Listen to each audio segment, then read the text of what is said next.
Welcome everyone to an unmuted adventure into reality. Today, I am joined by a special guest, David Ellis, a CEO, a many-fold over, new to our company, a great friend, and I want to welcome to Adventures into Reality, David Ellis. How you doing today, David?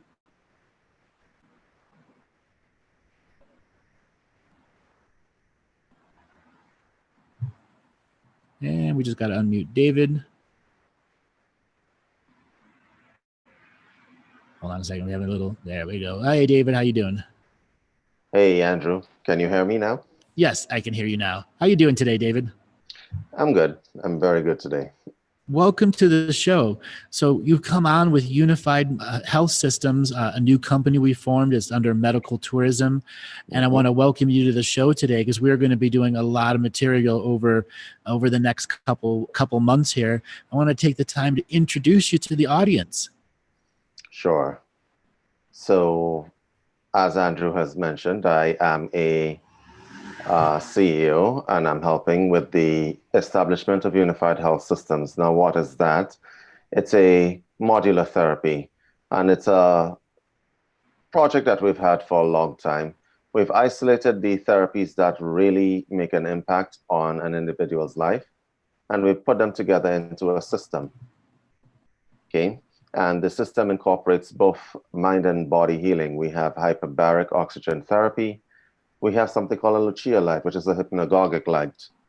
If you are an esoteric person, you might want to definitely try out the system because we've been seeing unbelievable results with the system, from the neophytes to the most advanced people. Why don't you give people a little bit of background, like your background in business, and you also have an extensive background in the esoterics. Okay, so I am a Master of Laws from the University of Cumbria. I have an MBA from the University of Edinburgh and a Doctor of Divinity from Ecclesia Gnostica in France. This would be my academic background. My bachelor's is in philosophy and English literature. Apart from that, I've done many business certifications. That's Lean Six Sigma, project management, that's the PMP, the European version, which is the Prince 2. And I've done many projects. I've worked for government agencies here in Barbados. I was actually an author for the health service. And I am working in Canada right now for a foundation, which is geared towards helping inner city youth. Right now, I'm back in Barbados again, and I'm setting up the Unified Health Systems as a medical tourism destination. On the esoteric side, I am a Doctor of Divinity. As we've known, I've been to many esoteric schools. When I was younger, I tried to follow many different paths. I thought it would be amiss of myself to only follow one path, and so I have been to many different schools of esoterics, and I've seen many different paths. Apart from that, right now we are actually trying to incorporate the mystery schools in Barbados and in Europe to cooperate with us in this venture. These would be the secret societies, but it's 2019 right now. There's no need for secrecy anymore.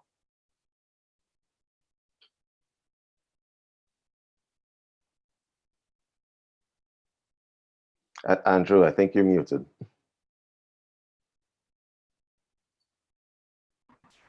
All right. Sorry about that.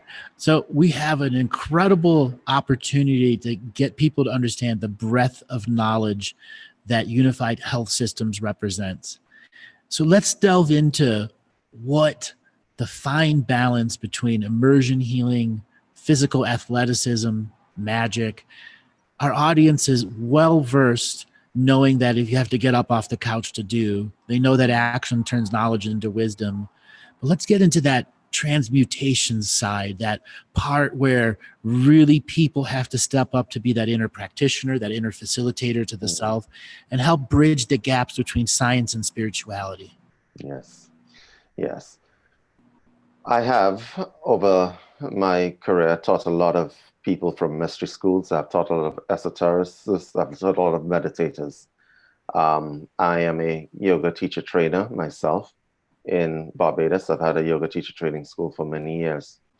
One of the things that we always have a problem with is getting people to understand the bridge between what is physical and what is metaphysical. The word meta means above and beyond. This bridge is the cause of confusion for many doctors, scientists, right? And on the esoteric side, we have it's like two camps. The esoteric people are here, the doctors, the scientists are here, and never the twain shall meet.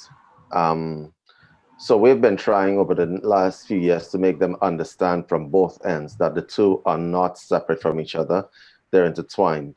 Okay, I've always had a fun explaining to the doctors that I teach every once in a while that the father of modern medicine, Hippocrates, was the founder of one of the most prolific mystery schools in the world. And his symbology, caduceus, does everybody know? Everybody should know what that is. It's our medical symbol. It's two snakes winding up a staff, right? It's representative of a very simple East Indian mythology of Kundalini, okay? So Hippocrates did believe in all of that stuff. He was an esotericist, and he is the father of modern medicine. So there is that part. On the esoteric people's part, they tend to think that magic is something that's ethereal. It's something that is initiated by willpower alone. And I try to explain to them that the work of people like Dr. Emoto is significant. Quantum physics is very significant because it shows a tangible bridge between what you think and what is. So for those of you who are not familiar with his work, I urge you to probably go look at his work because he's proven without a shadow of a doubt that your thoughts have external impact on the environment around you. I will just simply summarize his work. What he did was he got jars of water and he flash froze them, okay, after leaving them next to people with different constitutions over a period of days, okay? Let me explain. So you have a jar of water and you leave it next to somebody who's angry. You have a jar of water and you leave it next to somebody who is happy. Then you flash freeze that water and then you magnify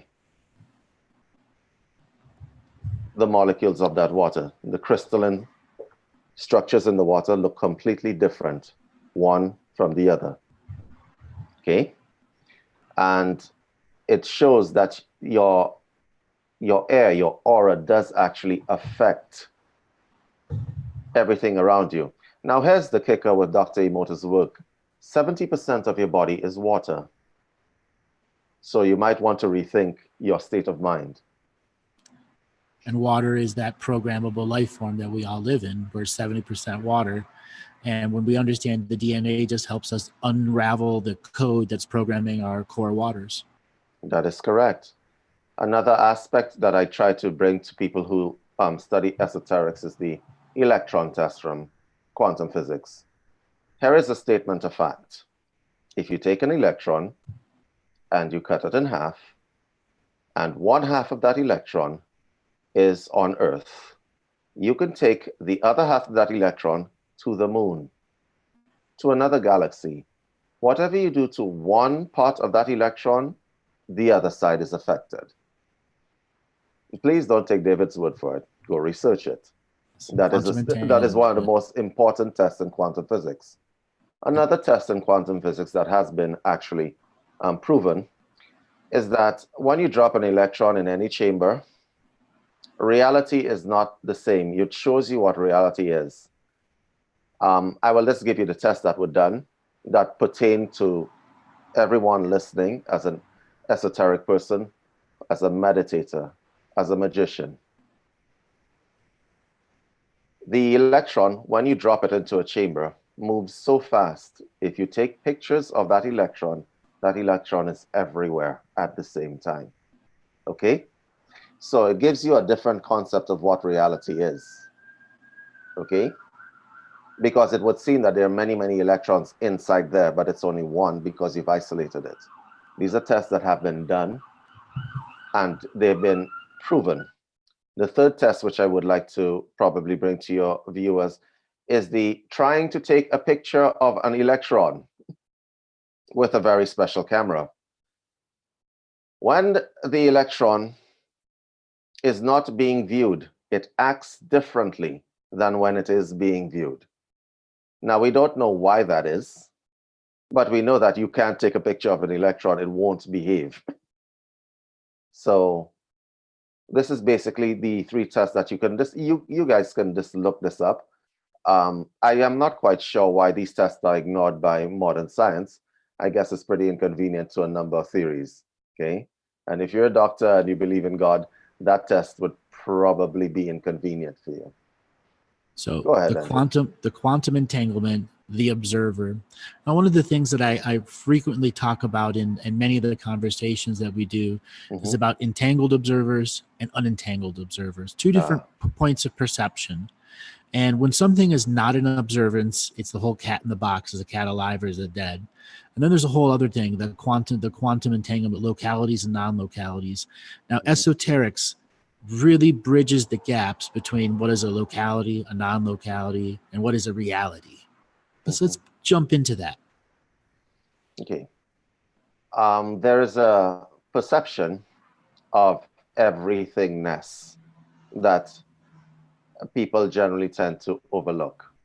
Now, way back in the days of Aeschylus and back in the days of Plato, there was a unknown philosopher. His name was Democritus. I will explain. Democritus believed that the world was made up of very tiny little objects, and that reality as he saw it was not reality, and that if it was that everything was made up of these tiny little objects, what was the point of speaking to anybody? So he would just raise his hand to acknowledge that you had spoken to him. Now, this is a little bit of a funny story, because if you are observing reality from a neutral space, and this is a test that you guys can do on your own, because this has been argued time and again. Observe reality from a neutral space. Do not meditate. Do not attempt to meditate. Sit where you are. Look straight ahead of you. This is not candle gazing for the people who've done yoga. Look straight ahead of you.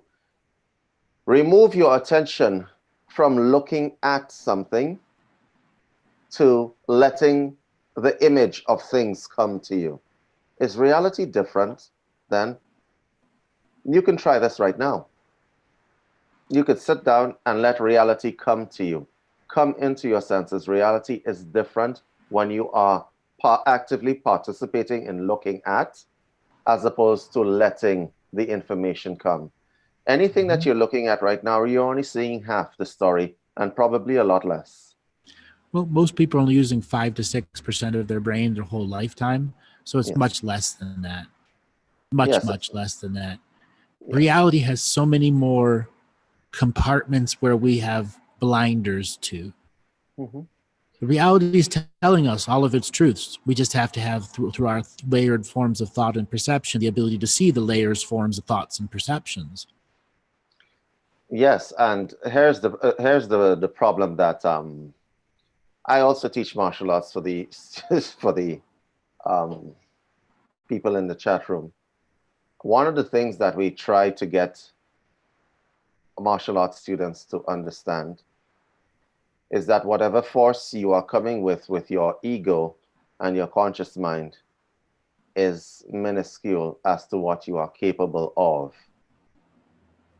We had an NLP test, the breaking the board test. Has anybody ever seen those tests where people attempt to overcome matter? Okay. Overcoming that matter is not a matter, all puns intended, it's not a matter of utilizing force. You can certainly utilize force, but then you will be hurt in the process. Okay? It is a silence of the mind where you perceive reality for what it is. You are engaging in reality. So if I put a foot-long board in front of you and I ask you to break it and you say, this is wood, I'll hurt my hand. It is your perception of reality and what it is that is preventing you from breaking that board. Because the reality is that that board is an extension of yourself and of the universe. And if you want to break it, the silence must come first of all. Your perception of reality must change. Finding the zone to silence has been taught by mystics since the dawn of mysticism itself. Mm-hmm. Every shape, every form, every expression. Silence is one of those things that one must personally learn to achieve by blocking out the internal and external distractions. Mm-hmm. We live in a world of an infrastructure of distractions that are constantly out there waiting for us. You can go anywhere in any major city and you won't have more than 10, 15, 20 seconds before something interrupts your private moment. That's the nature of the world, or the traffic that's behind us. Each and every part of our capacity to stop, experience silence, determines how potent of a practitioner you are of your own mind. A mind that has a heart, cerebral heart space awareness, another form of perception. So let's delve in to some of these forms and perceptions that help people pull back the different layers of reality. Okay. Maybe it might be useful to explain to your audience that every distraction that is inside your mind right now, every distraction that is inside your mind, the good thoughts, the bad thoughts, the in-between thoughts, is blocking you from actually perceiving what reality really is. To silence the mind, it does not require effort. Okay? This is one of the problems that we've had in the years of teaching meditation. To silence the mind, the greater the conscious effort, the less the subconscious response. Okay? There has been this misconception, and a lot of people, the media does represent meditation and meditative techniques and the techniques that are used to silence the mind wrongly. They believe that this is some great aspect of force. What you don't understand is if you tell your mind to shut up, your mind will not listen to you. Okay? It is a cooperation. The part of your mind that will say shut up is 5%. It's not often that the 5% controls the rest of your mind. So I need to explain a few things there. One, it is that you want to silence the mind. Please understand that the natural state of the mind is silence. That's the natural state. The unnatural state is what the world lives in. And they live in this state primarily because there's constant distraction that tries to pull you away from that. Okay?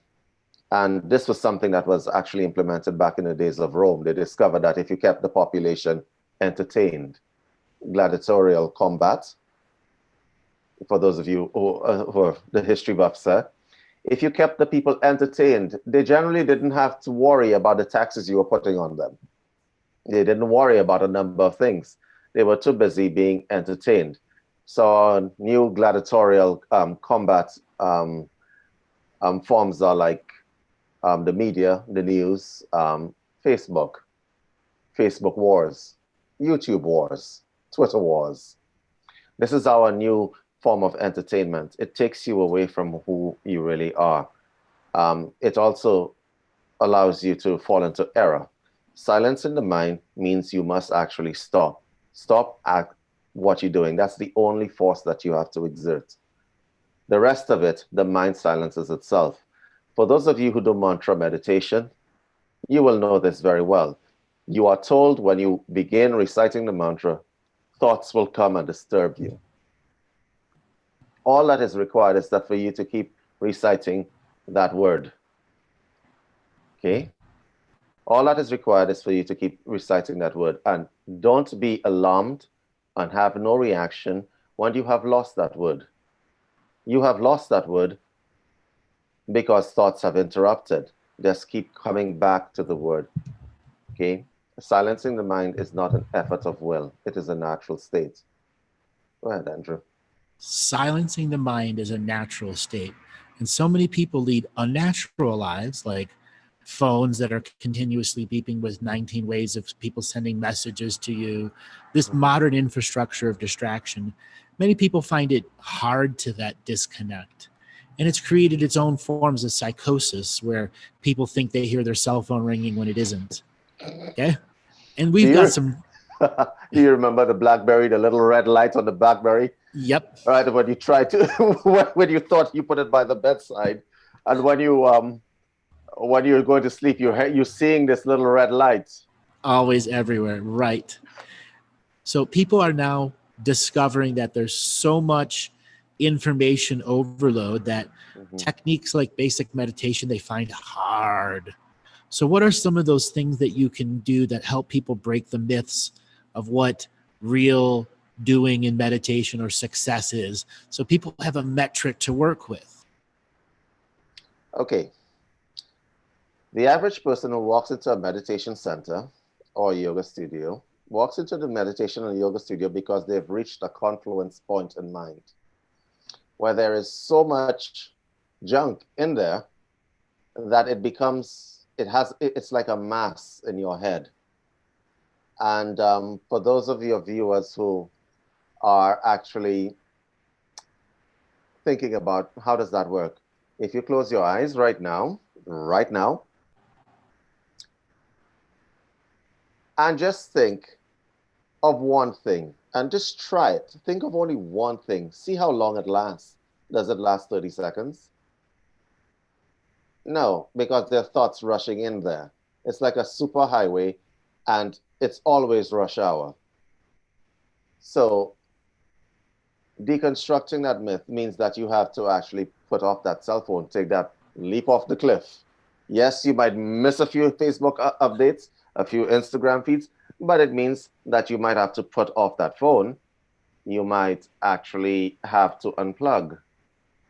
Okay, most people don't know the difference between clarity and transparency and clutter, because clutter has become the new norm for them. It's how they operate in clutter. Yes. And they can't operate when the clutter's not there. They can't. Yeah. They can't. There is a real thing called phone addiction, and it is the worst thing that we've seen out here. So Facebook I remember, and Twitter has really done a job on people. Right. I remember the first era, a game called EverQuest, and they called that game Evercrack. Do you remember that game? That is correct. I remember that game. That game showed how bad video game addictions really can get when the online multiplayer games came out. Apart from that, it actually disturbed people's reality and caused psychosis and a lot of neurosis. Yeah. We saw a spike in psychotic and neurotic behavior during that time. Okay. The US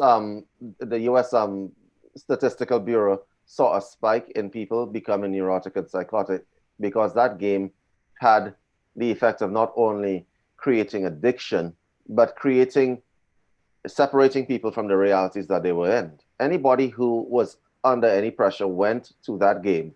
World of Warcraft was another one. Yeah. Right? Anybody who was under any kind of social or family pressure went to that game and escaped into that world. What happened when that world was taken away was not pretty. It wasn't. Yeah. And so a lot of people actually ended up in counselors' offices. Well, I shouldn't complain because I'm a counselor as well. So, but it kept the counselors very busy, and to this day it still does. We are becoming separated from each other because of the cell phone addiction, because of all these distractions. And it's these infrastructures of distractions we have to learn our own potent power of will to be emanated in the moment, to say, no, I can take this moment and disconnect. This doesn't matter about the next phone call, the next this, the next that. And I've said many times, all too often, people in spirituality get lost in their own spirit story. And then once you've been lost in the story, you've lost the whole purpose of the mission, which is to go out and experience here in this physical reality. And so many people fall into being very negative style hermits. And because they're oversensitive or suffering from some kind of issue that's going on that makes that very hard for them to stay public, both because it's types of beliefs that they have. What can you do to help people that are having a tough time with that hermit lifestyle? I have mixed feelings where this is concerned. If you have become, this is called a path of sannyas in yoga. Basically, you withdraw from the world. Withdrawing from the world has negative effects for the world and for yourself. Okay, you are part of a greater plan.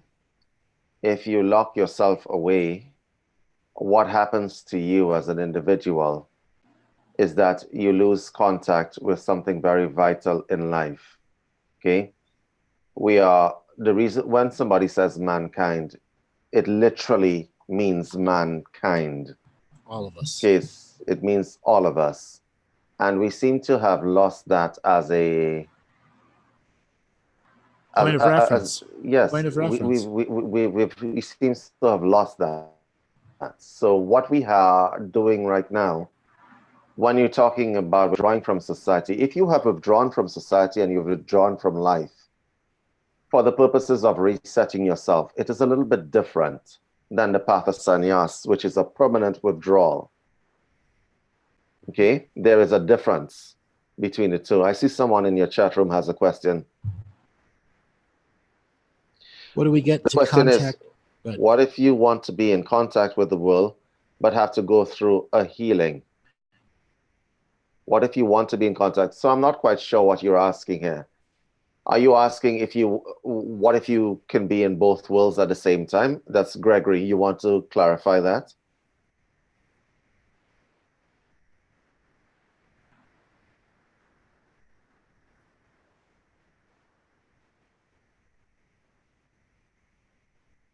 The shadow work.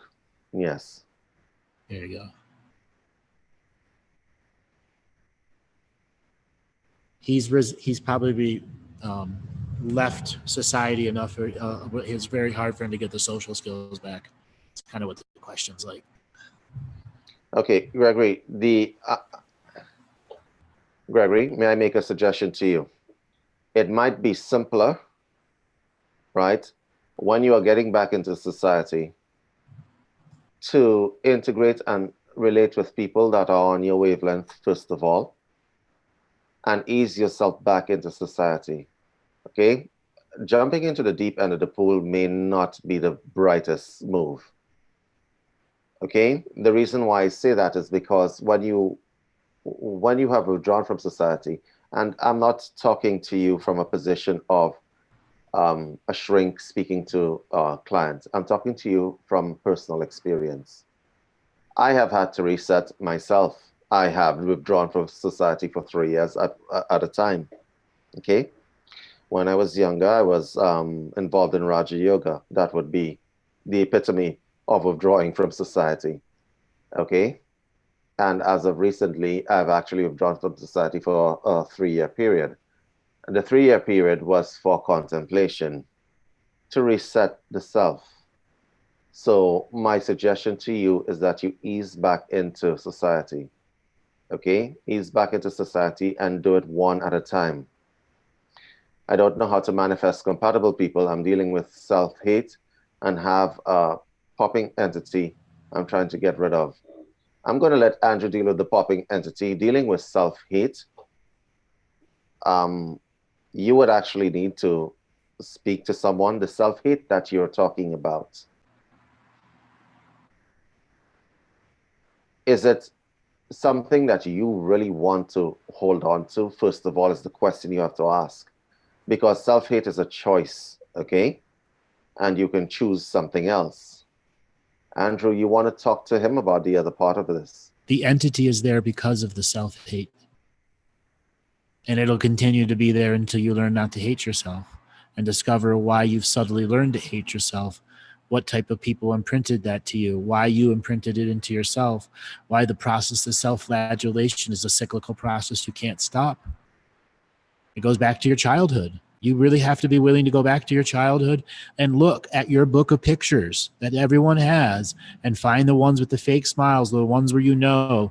And that is where you've got to begin a practice of spiritual hygiene. Begin cleaning out, not allowing old versions of yourself to run the modern reality.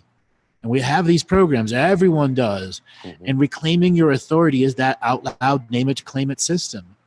You're at a point where you have to suck it up, Buttercup. You have to have those moments of internal courage. That entity will go away as soon as you stop hating yourself. It's just there feeding on that energy. That is a very good point that Shelley has just made.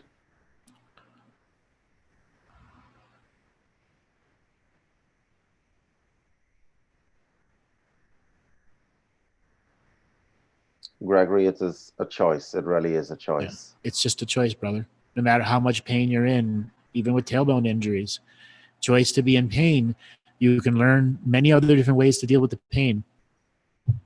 Esoterically, doctors, all that stuff, it all works. It's still about what you're going to believe yourself into doing. There is a question that was here.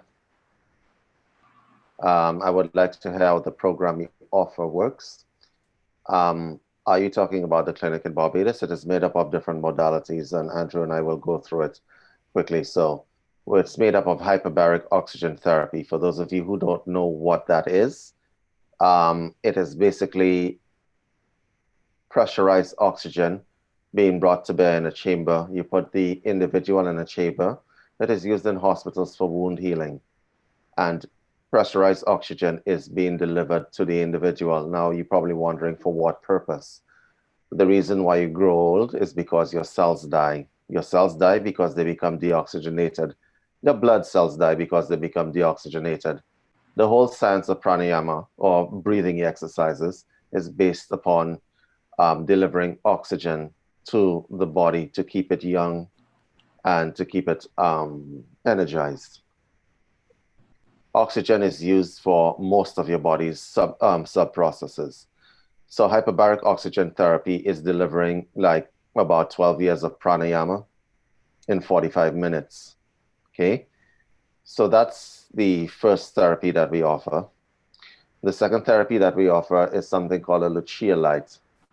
So we have discovered how consciousness works, science has, and the Lucia light takes the skill level out of hypnotherapy. If you are someone who is not very highly suggestible, if you have difficulty meditating, then you can probably achieve the same effects with something called a Lucia light. So what we use the light for is for reprogramming the mind, resetting the mind, clearing out what Andrew and I talked about earlier, the clutter, okay? Because Dirty what light. what the Lucia light does is clean out the mind, okay? Yes, you get the idea, Kathy. It's a Pandora star light, but it's a Lucia light that we're using. We're using the number 3. Yeah, the Pandora star is a very difficult machine to actually get any recent decent effects. The Lucia light, of all the lights out there, it is the one and only light that does what it says and doesn't break down. The other therapy that we're offering is sense deprivation flotation therapy. And what that does, basically, it puts you into a state of suspended animation, for want of a better word. You are basically floating in Epsom salts. All the toxins that are infesting your body are being drawn out of you by the salt, right? But apart from that, you are in a state of suspended animation where you can achieve deep and peaceful relaxation, senses deprived, no cell phone, no world, no anything. The other therapy that we're offering is called a PEMF mat. For those of you who don't know what that is, it's an electromagnetic mat. That is another thing that has become mainstream. All the therapies that we're offering have been statistically proven to work to resolve many, many issues. And I'm not talking about issues just as on a physical level, mental issues as well, spiritual issues as well. We have taken spiritual people or people who are engaged in spirituality for many, many years, and we've put them through the system and has seen the effects. So if you're wondering how these therapies work together, okay, we also do cranial sacral therapy. If you guys are wondering how these therapies work together, I urge you to not only listen to me, but to actually feel what I'm trying to say to you right now. If you were put through craniosacral therapy, we would open the channels that need to be opened with craniosacral therapy. You become more receptive. The individual is put into a flotation tank where they are suspended. The toxins are drawn out of their system. You draw the toxins out of their system, and then they are put into a hyperbaric oxygen chamber, and oxygen is pumped into their system, revitalizing the cells. Tissues that were dead have been shown to come alive. We've been using HBOT in hospitals to basically overcome the negative effects of cerebral palsy, and it has wonderful effects on children. So we put the oxygen back in, the life-giving air, so to speak, back into these individuals, because a lot of people are deoxygenated. We live in a society where it does not pay to breathe in too much. If you're in a metropolitan area, you don't want to breathe. You don't breathe as well as you should. If you live in the countryside, it's fine. You inhale and it's not a problem. If you are in New York City, had rush hour, and you inhale, it might be a problem. Okay? So a lot of people live life deoxygenated. After that, we put the individuals on a PEMF mat to correct electromagnetic incongruences in their system. We reset the individual. So if I was going to summarize what our therapies do, it sends you back to the baby stage. That's what it does. You are new again. And you'll be able to go to Barbados or Boulder for these. You can check out the website. We'll have them, Robert, pop it up here at the break and everything. So if people want to find out about more information, we should be opening in the first or second week in August in both Boulder and Barbados. So we are going to be open by appointments because we are here to change the world with this system. Yes, we are.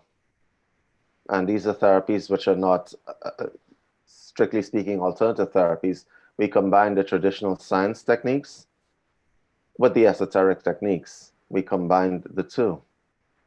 And since Andrew and I, we're both meditators, we've both been into esoterics at very high levels. And I'm telling you, even at the highest level that you have reached, the system still makes a difference. It still makes a difference. We are actually collating scientific research and data on this.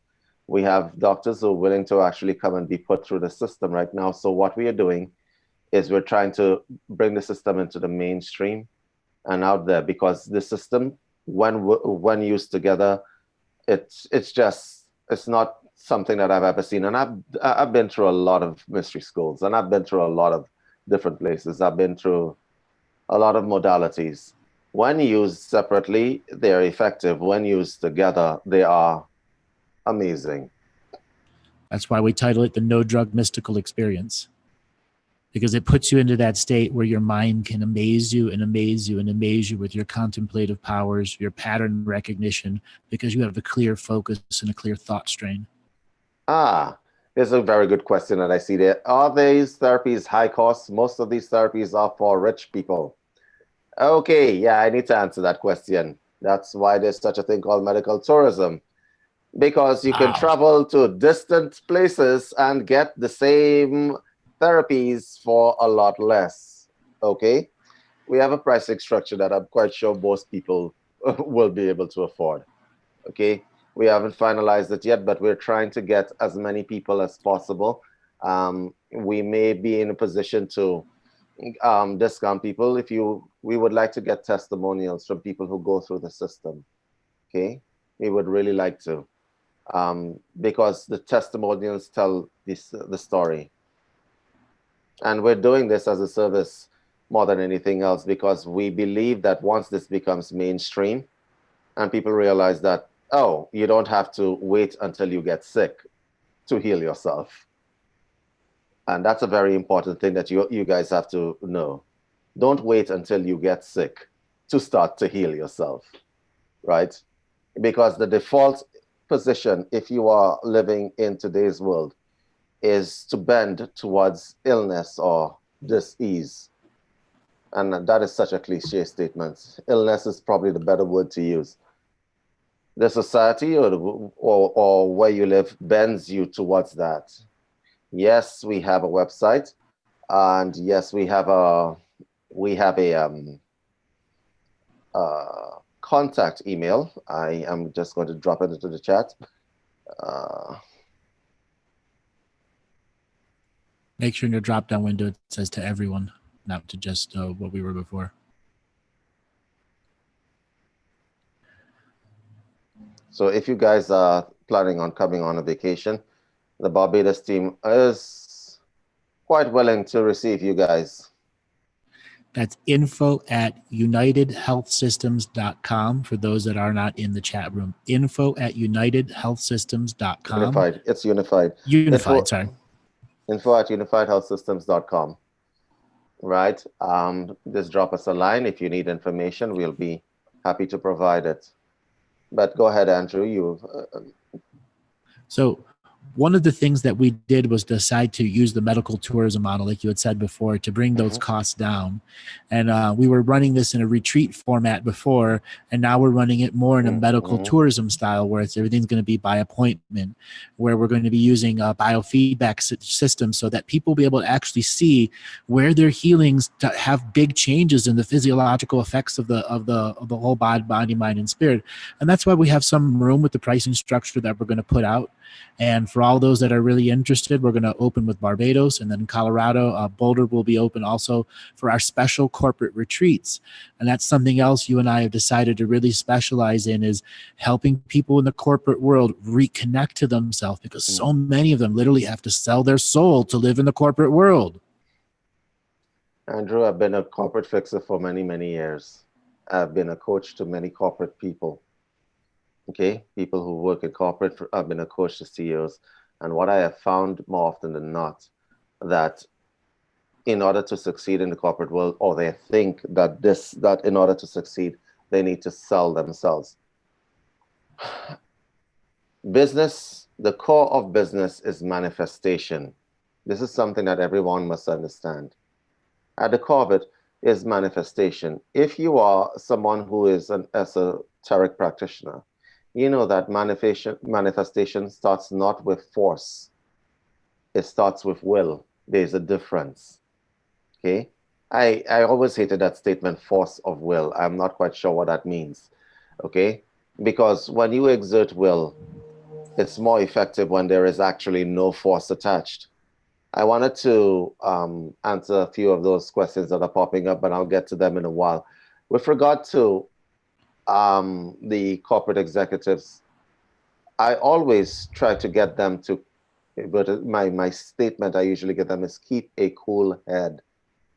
Keep a cool head, okay? Because they attach their identity to what successes they have and what failures they have. The successes or failures are separate from your identity.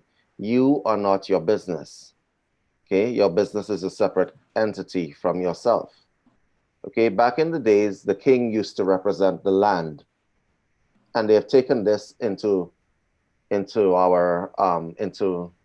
this corporate world, and that's back in the days of King Arthur, where if the king is sick, the land is sick, okay? And this is one of the most insidious thought patterns for people who are into business right now, okay?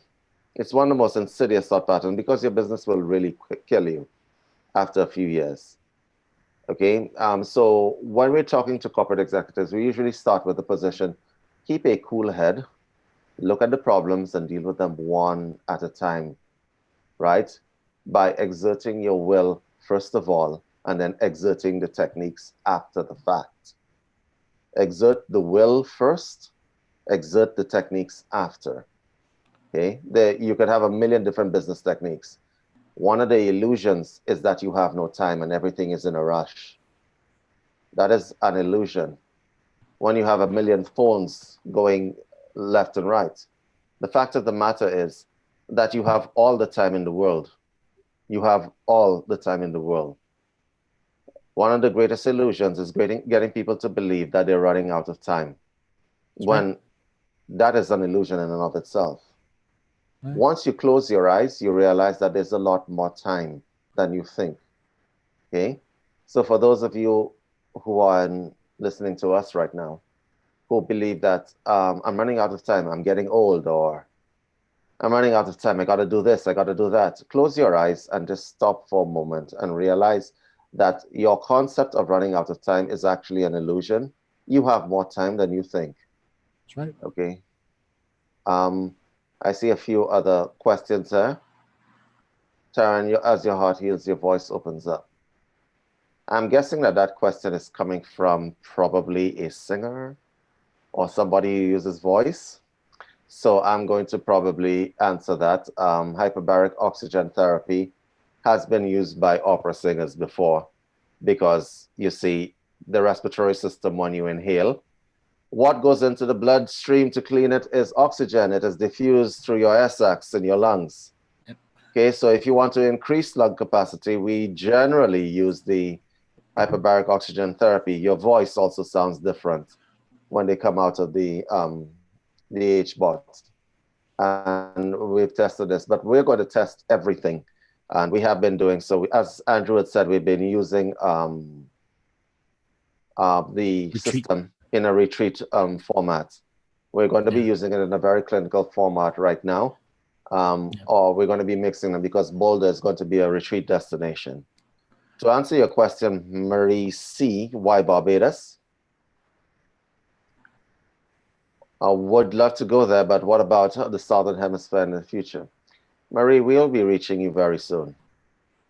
We're using Barbados as a testing ground, specifically because there's a high incidence of NCDs in Barbados, non-communicable chronic disorders, high blood pressure, diabetes, and hyperbaric oxygen therapy and the PEMF mat could actually mean the difference between individuals having amputations and losing limbs.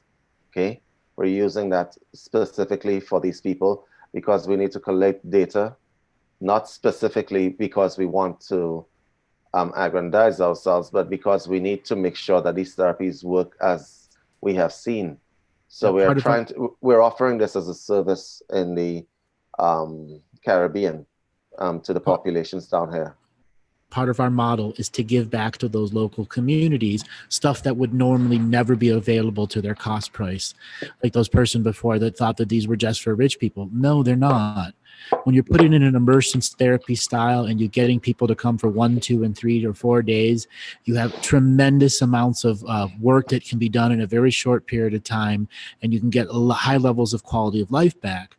And then the follow-up, which is the proper nutrition that comes when you're really trying to change the body, mind, and spirit as a complex being. Mm-hmm. And Marisi also has another very good question.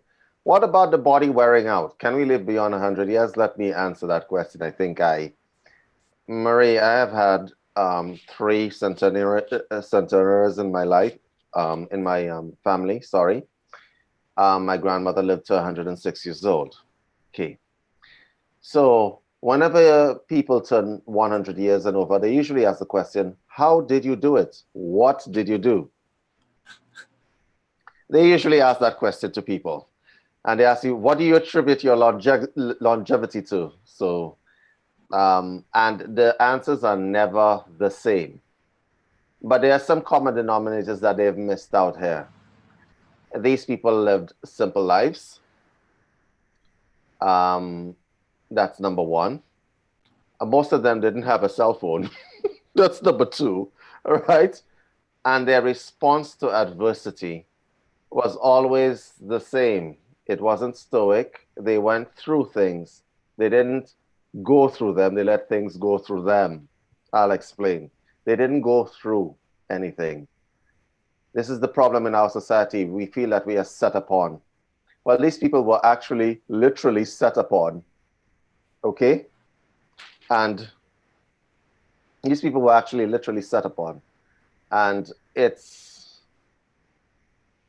was a different mentality back then.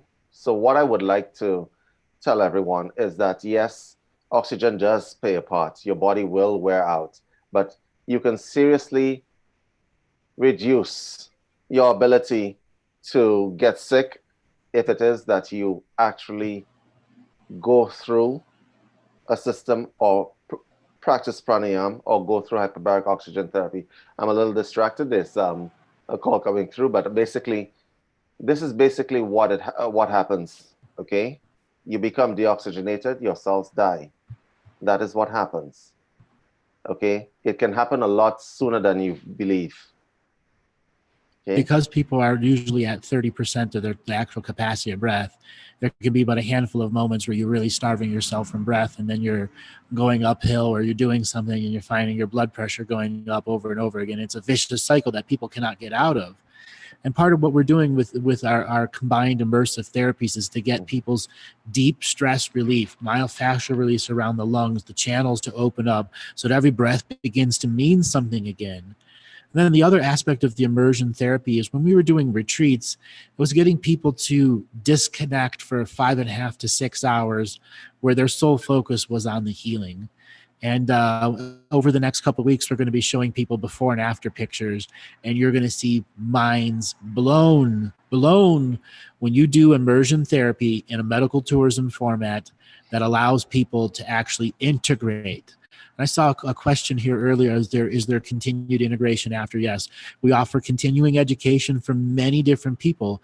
The next thing we want to bring up here is we're bringing something up called the Baby Steps program that is going to be integrated completely with our health system here, which is helping people with the drug and alcohol issues, the sex abuse issues, the communication and codependency issues also.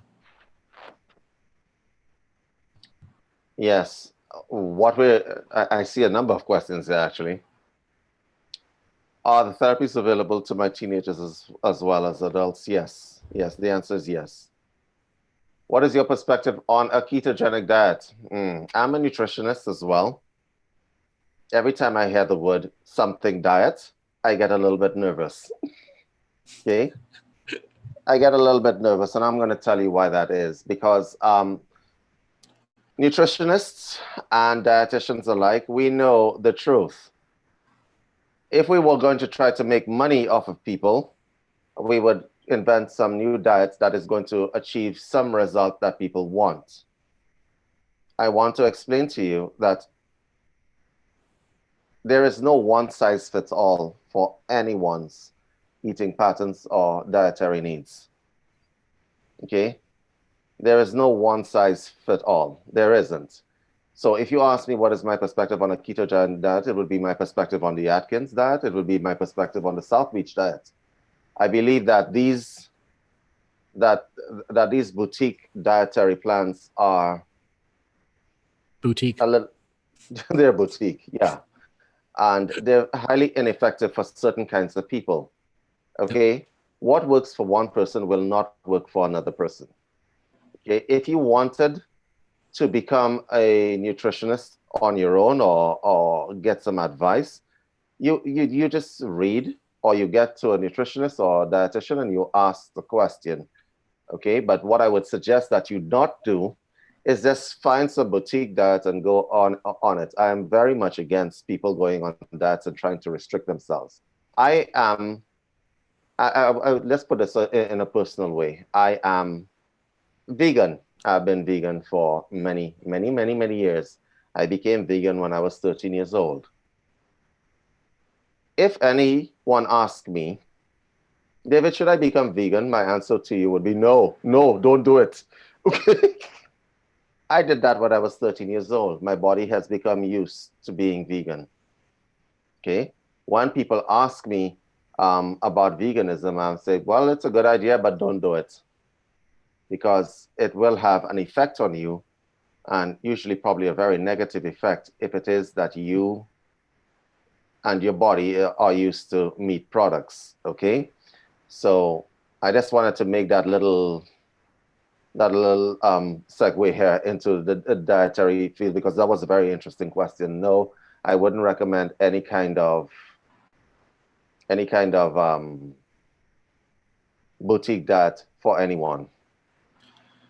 So real quick, everyone, if you can't tell, David's well over 250 pounds, and you don't see very many big vegans, do you? And there's a reason, because so many of them are actually anemic. They're Yes. bad vegans, not good vegans. How often in the show have you heard me have to tell people you got to go back and get more protein because you forgot how to eat? And that's really what makes the difference between somebody that knows how to nutritionally treat themselves and honestly understand the diet you can or can't do it. I have seen people try to become vegan in their adult life. It usually ends extremely badly. Okay? It usually ends, I've never seen a vegan with that level of body mass. Okay. I am vegan. I'm also an athlete. And I'm an athlete who has competed and won in martial arts. Okay? I've done a number of different sports as well. I am vegan. I've been vegan since I was 13, however. But you see, when you decide to make that step and become vegan, you must understand that there will be a point where there is no going back. Right, literally. All right, everyone, we're gonna take our top of the hour break, and then when we come back, we're gonna finish our conversation about nutrition and then take some calls. Okay. All right, Robert, take us away. Okay, we'll be back in about 10 minutes.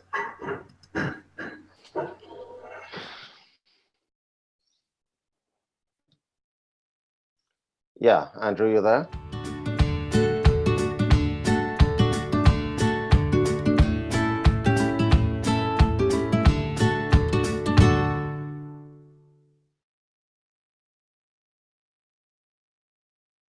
The first question here, Laura Fisher. Her question is, can you explain the energetics of the most recent eclipse we've experienced? Yes. Now, from my contextual point of view, whenever we have a solar eclipse or a moon or sun or umbratic based reaction, umbratic, meaning the umbra of the moon, the umbra of some other planet, creating a shadow that has a secondary darkened space. We are at a time where the external eclipses and solar flares are not having as much effect on us as the stirring up of the inner earth energies.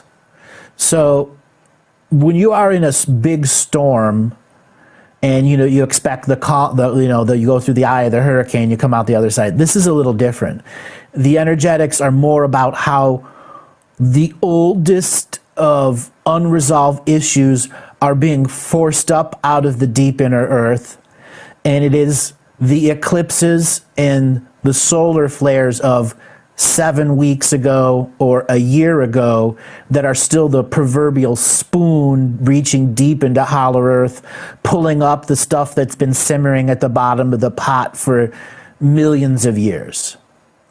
So that is the metaphor of what is going on with these eclipses.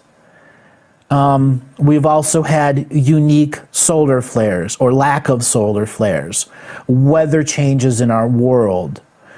So June last year, there were a series of solar flares that even to this day are still creating changes that the hierarchical system is really challenged because their predictive models can't keep up with the amount of unlimited scenarios that are happening within the atmospheric co-creative process. So when you have light that is dappled from an eclipse in the upper atmosphere, it is creating a different effect on the edge of the globe of the stratosphere. It's actually creating a different method of light.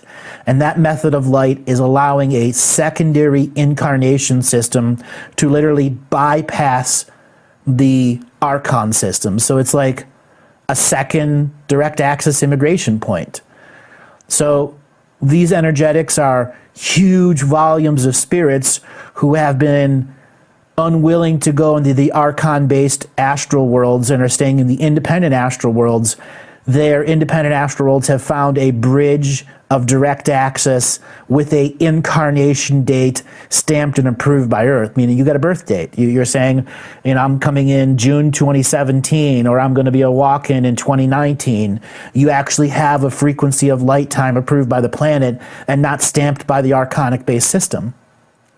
So eclipses represent moments of mass immigration and mass exodus, meaning souls who've had it, they're not doing anymore. But many of these souls who've had it and don't want to do it more get on the other side and go, oh, shit. Oh, crap. Now that I'm more in the unlimited point of view, I shouldn't have left. It was just a matter of choice for me to engage to the next level. So you have this gigantic stirred up hornet's nest in the astral world of beings who did get out in the last 5 or 10 years, who are desperately trying to get back in and creating the next soup of miscreation that is going to be what the system tries to do, is bring people back that should have stayed away. That's the best way I can describe it. And eclipses will represent changes in that whole hyper experience of what it takes to be birthed. Okay.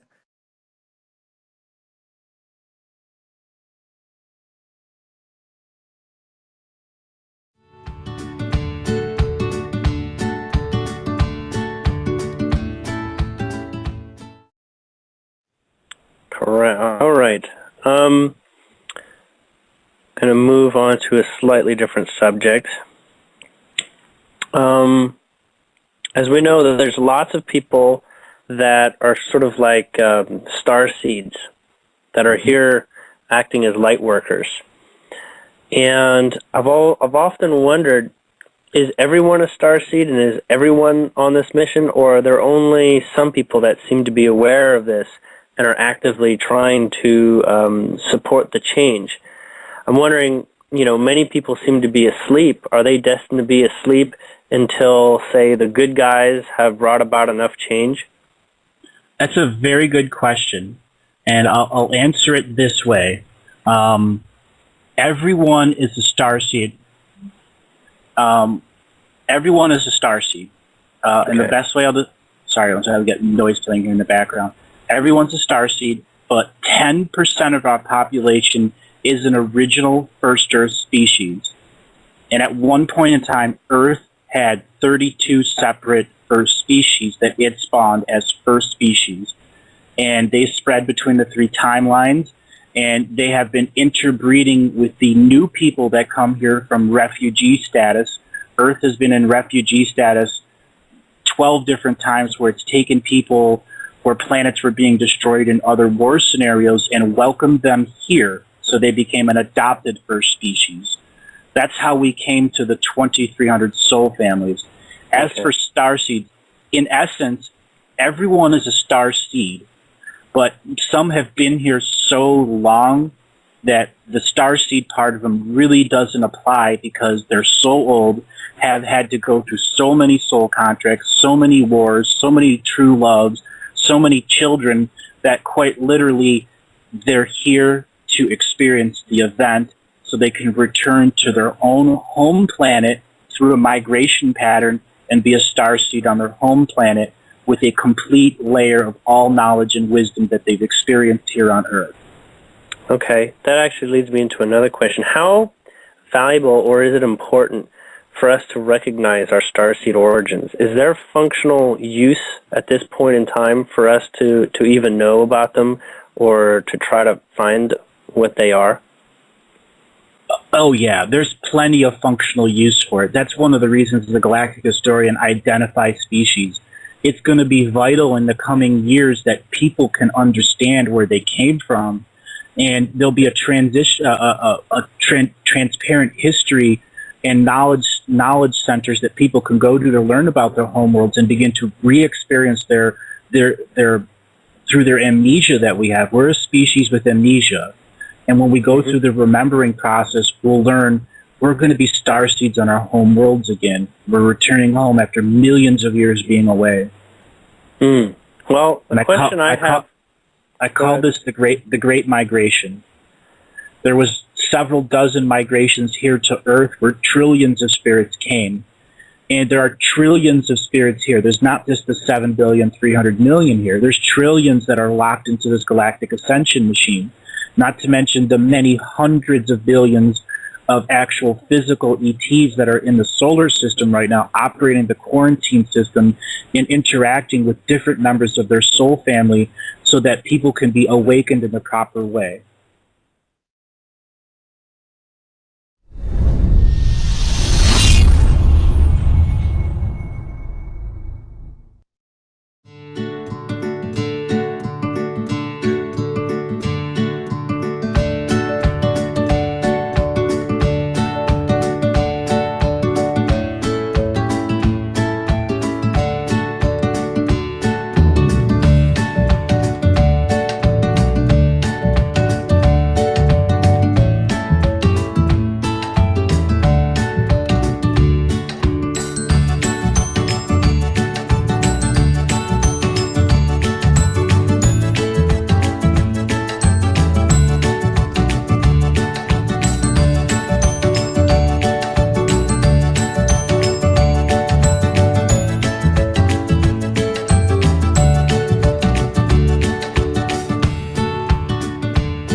Welcome back to Adventures into Reality. I am here with David Ellis continuing. So David, we had a question here before the break about the mystery schools. Why don't you go ahead and answer that question? About 20 years ago, we started a bit of a project with the mystery schools that are now existing. The project was basically, we asked them for their teachings to create a unified mystery school outlet to teach the neophytes of the different mystery schools, because it was becoming a burden for them to teach the people who were coming into these mystery schools. I'm not a fan of a lot of secrecy myself, so we got them to cooperate. That was about 20 years ago. Since then, we've been collating the information from these mystery schools because they actually have the real history of the world. And what we've done is we've organized them into lessons called Libers or Libers. And we are about to be offering it to the public. We have gotten a lot of resistance because of that, but we've finally broken through the light. I have been able to get a charter from the School of the International College of Esoteric Studies is what it was called, to teach this to anyone. Okay. And you already have this charter. Yes, I do. Yes, I do. And that is what we are taking forth to the people. So everyone contemplate that. All of those teachings, which David has just talked about, are going to be publicly available for those that want to begin to practice esoteric studies the authentic way, not the inauthentic way. It's going to require courage, discipline, and commitment, which I've been talking for a lot about on this show. Courage, commitment, discipline. Those are not mystical things. Those are what it takes for you to innerly summon yourself. Yes, the Rothschilds are not going to be happy. That last comment was hilarious. Yes. Yeah. And there are a lot of people who probably are not going to be happy. I think the reason why these teachings, the original reason why these teachings remained secret was because they were persecuted. But it became a bit of a cult thing now, where people were deliberately keeping information secret for no reason. There was no reason after that. Nobody's going to burn you at the stake anymore. So it was just a matter of power and control. And myself and a few others have been fighting against this trend. And we've been largely successful. We've been largely successful. We The mystery schools, only a few of them have real power anymore. So what we have is the teachings of the Freemasons, the Rosicrucians, the Knights Templar, and we're trying to collate them into digestible And the forms. Martinists. And the Martinists. Martinisms. Yeah. Okay. That's 4 schools, everyone. It's more than 4 schools. There's also the Order of the Holy Grail as well. We are trying to collate them into digestible information for people, basically. And that's basically what is happening right now. We have done the work that we needed to do. And yeah, the resistance is over. It is 2020. It's time for the mystery schools to come out into the light. And that's basically what is happening. Yes, the teachings of the Essenes. Wow. Yes, Don. The teachings of the Essenes are in those lessons as well.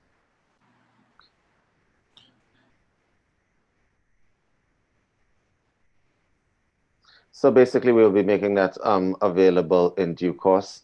It's a lot of work because that's a lot of information from many different schools. Some of the information is redundant. So we've been trying to get it together in digestible forms, as I've said before. And when I mean digestible forms, I mean we need to put it into libels where everything aligns with each other.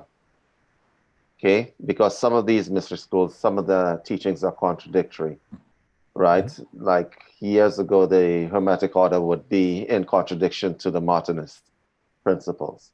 And even the Martinist principles are in contradiction to each other because there are 2 principles in the Martinist tradition. One is more of an operator or a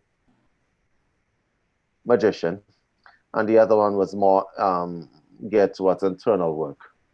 Okay, for those of you who don't know what Martinism is, it's a French mystery school made up of 2 principles, Louis-Claude de Saint-Martin and Martinus Pasqualis. Okay, demystifying the mystery schools, that's correct. Calling them the revealed schools. Very good. Thank you, Michelle. The revealed schools. So what we're offering with Unified Health System is immersion therapy, continuing education from nutrition to the highest levels of esoterics. And why are we doing it? Because it is the time now. You've all heard me say nothing is happening tomorrow until you make it to happen. Well, me and David are making it happen. Coming together and getting all of the network of people, the endless amounts of hours it takes to own a business, okay? And all the things that have to be done, that from the personal side to the business side to everything in between. We want to offer the complete and total package for people to go through their awakening and remembering experience. Mm-hmm. So you should check at info@unifiedhealthsystems.com and we'll get more information when everything's coming out.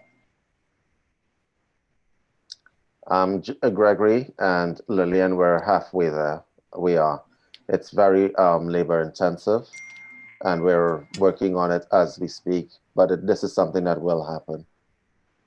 That much I can guarantee you. Yeah, we're going to have we're going to launch Boulder, and we'll launch Boulder and Barbados as the appointment clinics first, and then our baby steps program will come out, and then you'll be looking for any of that stuff to come out after that, because we have to have the infrastructure of support for everyone, because you can't just jump into those libraries with an unhealed soul.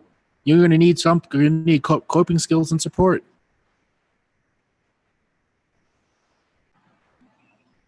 Without support, what's going to happen? You're going to end up being a hermit practitioner with no one to ever connect to. So, David, let's talk more about the Baby Steps program. Sure. So the Baby Steps program is a group facilitation program. I think everyone who's in your audience right now would be very interested in this, and I'll explain to you what we've done. What we've done is we've organized information into modules. Okay, the modules are areas or issues or challenges which affect a lot of the population, whether it be drug abuse, alcohol abuse, sexual abuse, communication problems. So what we have done is we've gotten them into a modular system where people can actually sign up online And instead of going to many different therapists, you go to one therapist, you go to another therapist, you go to another therapist. We're bringing all the therapists together in one place. You see this room that we are in right now, all of us are in right now? We're bringing all the therapists together in one place so that you not only get one opinion, you get more than one opinion. And you, for the price of going to one place to many different therapists, you can get a bunch of different opinions, first, second, and third opinions from different points of view, with people who are qualified, with people who are practicing in their fields. And it's just simple, and you don't have to leave your house. Because those days of going from being bounced around from one practitioner to the other are over. We are making this a thing of the past. We are bringing the therapist to you. Okay, so if you wanted an answer from a traditional Chinese medicine perspective, we will have a traditional Chinese medicine person. We have brought together a team of professionals from all over the world, from Canada to Colombia. And what we are doing is we are offering this service at the price that you would pay to go to one therapist. It is just the best deal that we can think of right now, because what is happening is that the health service has changed. We're seeing people bouncing around from therapist to therapist to therapist. No, that is going to end. What we're going to do is we're going to bring the therapists together in one place. And what we're going to do is that people are going to dial in to one place and get the option to interact with many different therapists with different points of view. We have Ayurvedic people. We have people into traditional Chinese medicine. We have psychotherapists.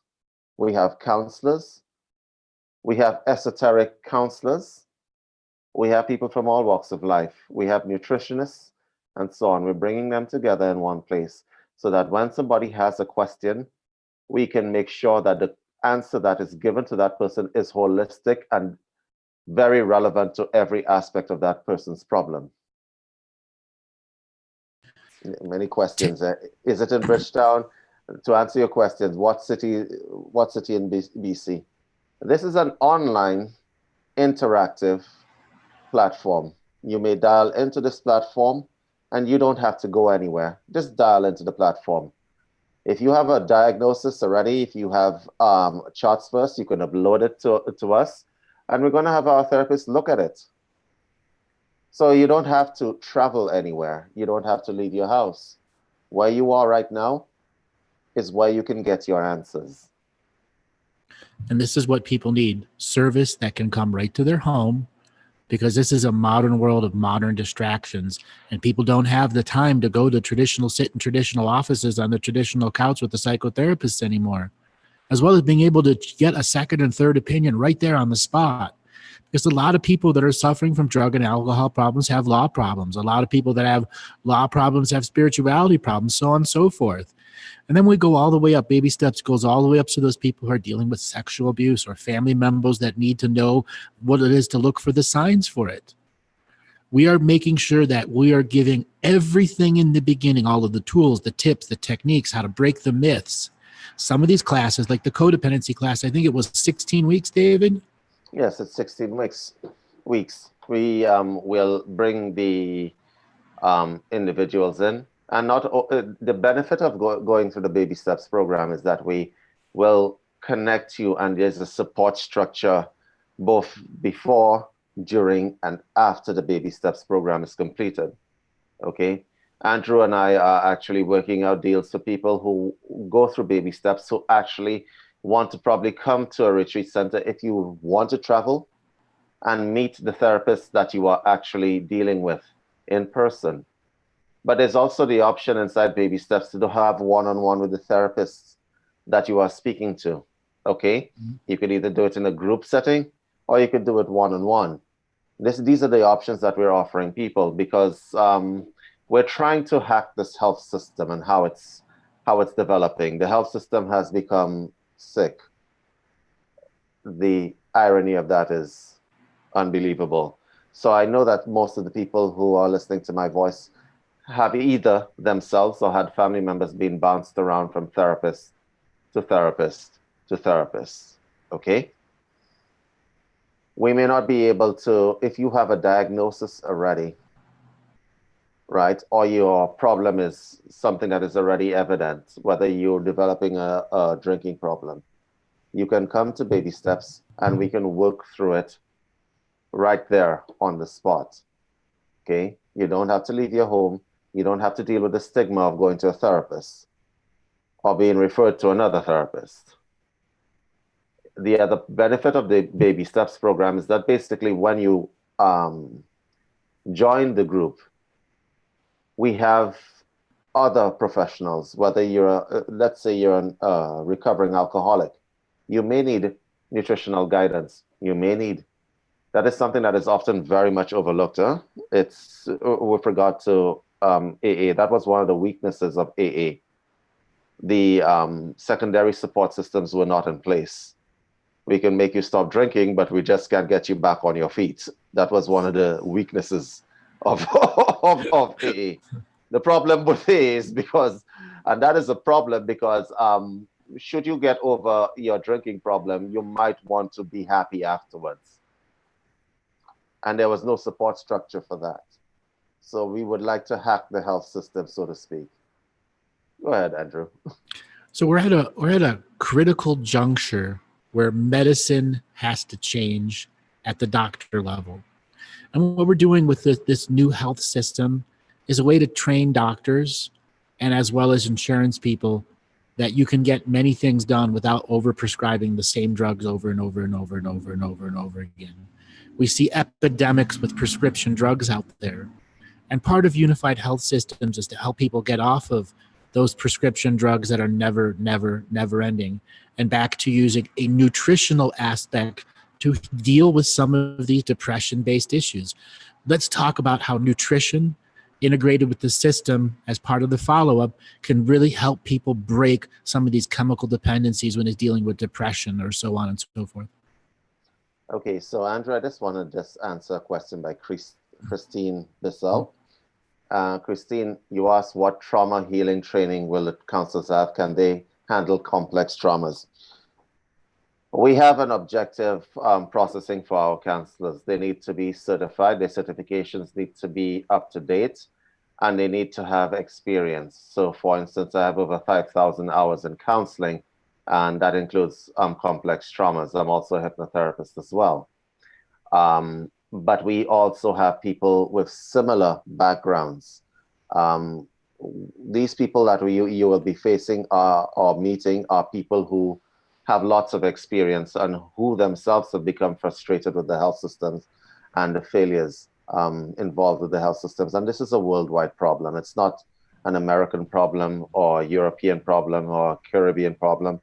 Health systems have become sick as a result of overburden. And we want to reverse that. To answer your question, Andrew, the support systems that we have, the system is divided into 5 main components and 2 additional components. The 2 additional components that we have are psychotherapy and nutritional therapy. So if you're asking in terms of the support structure after that fact, it doesn't matter what trauma you have been through. It really does not matter. It does not matter that you are alcohol dependent or drug dependent. If you want to build yourself back to a state where you can actually become a functional and happy human being, you are going to need nutritional therapy.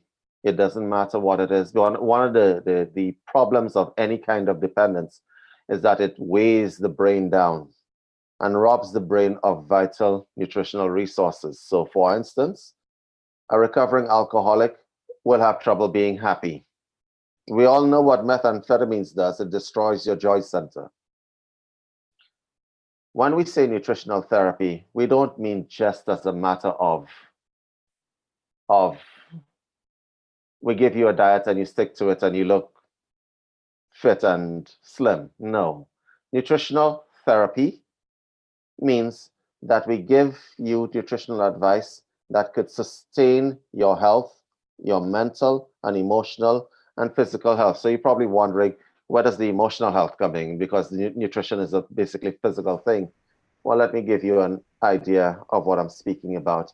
And I want the women and the men in here to connect with me on this.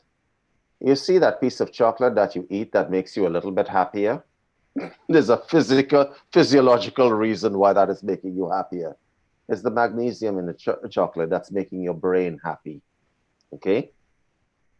And people who have had severe trauma, they need to learn how to eat to be happy.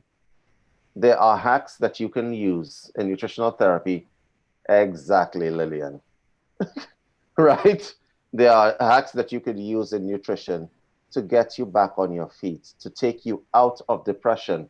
Hacks that do not involve drugs, hacks that do not involve any psychotropics of any kind.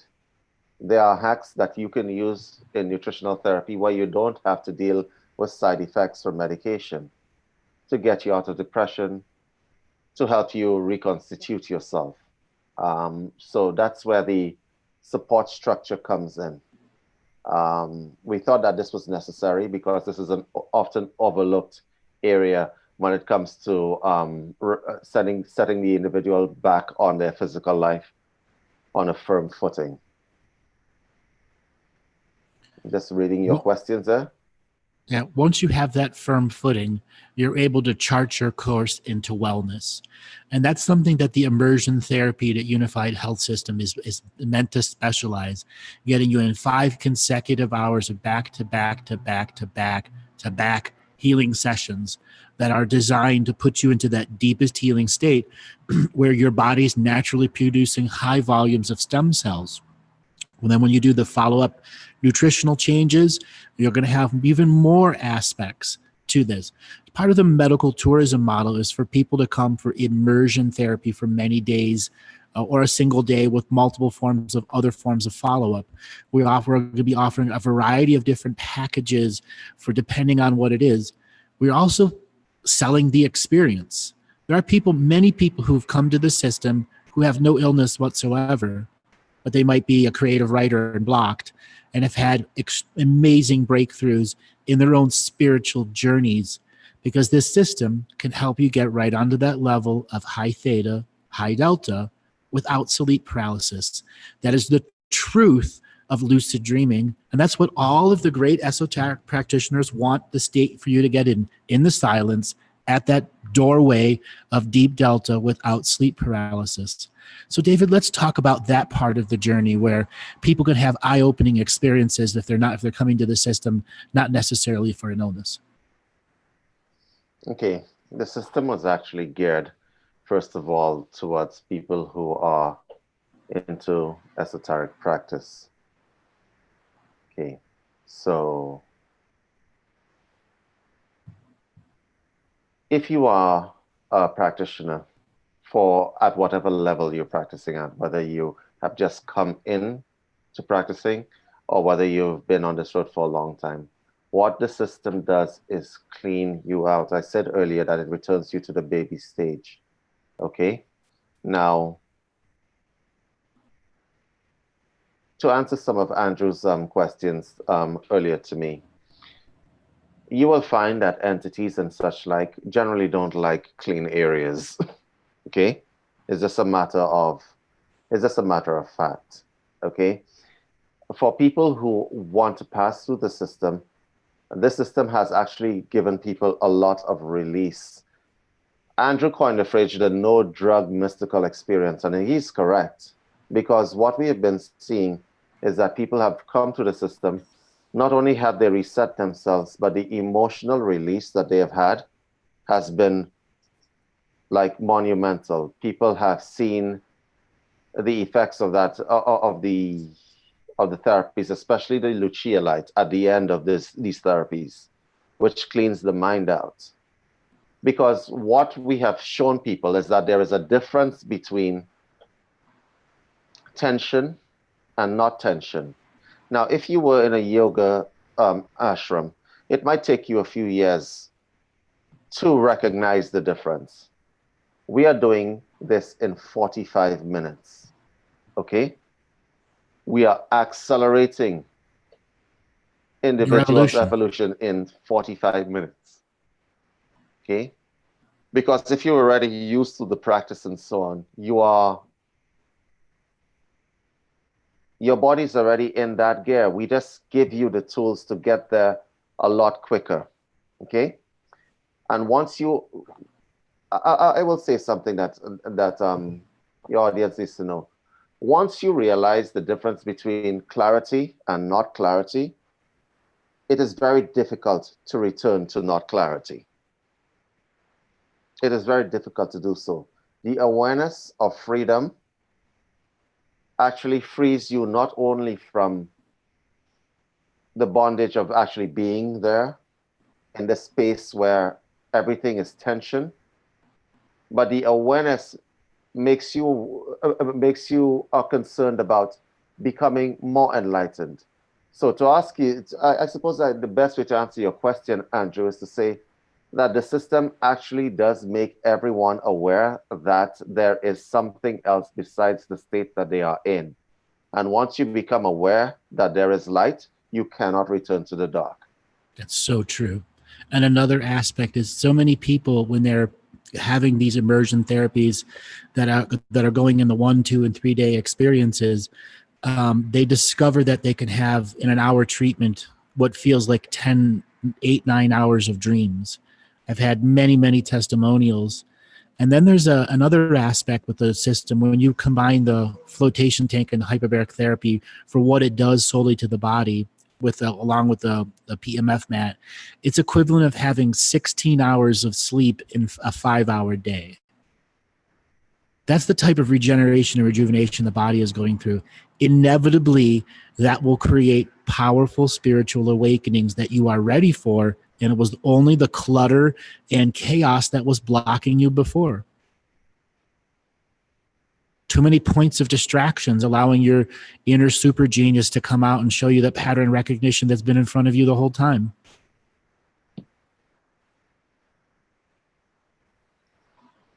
So this service is being offered to everyone. We have some very exciting stuff being brought to bear here. This is the kind of stuff that has been a long time coming. This has been 20 years coming. Exactly, 20 plus years in coming. All right, everybody, thank you so much for joining the show. David, so thanks for being on. You're going to be on many more times to come. And I look forward to having many more opportunities to explain what the new healing systems, the baby steps program, and all the wonderful stuff we have. All right, everyone, we'll be back next week, same time, same channel. Thanks, everyone.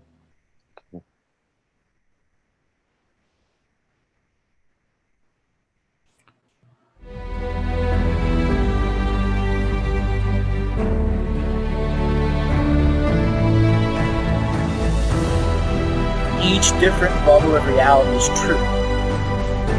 A galactic historian is a person that looks at all the lines of dramatic karma. Nudge, nudge. It's the Holy Grail. Improvise. Mysterious. It's counter psychic intelligence. Why is DNA farming of this star cluster so important? Because we do manifest our reality. We do create our reality.